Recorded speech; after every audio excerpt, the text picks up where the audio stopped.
నెల్లూరు జిల్లాలో భారీగా బంగారం పట్టుబడింది. వెంకటాచలం టోల్ ప్లాజా వద్ద విజిలెన్స్ అధికారులు వాహన తనిఖీలు నిర్వహించారు.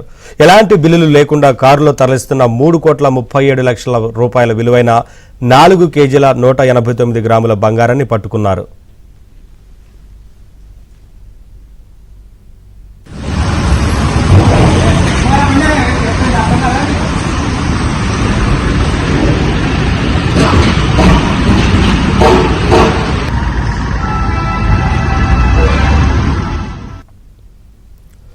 బంగారాన్ని తరలిస్తున్న ముగ్గురిని అదుపులోకి తీసుకుని కారు సీజ్ చేశారు.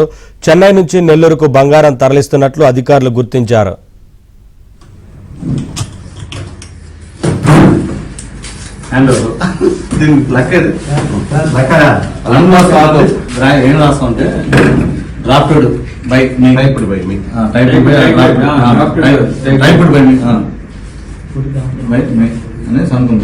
అది మళ్ళీ జెరాక్స్ తీసుకో లాస్ట్ పేజ్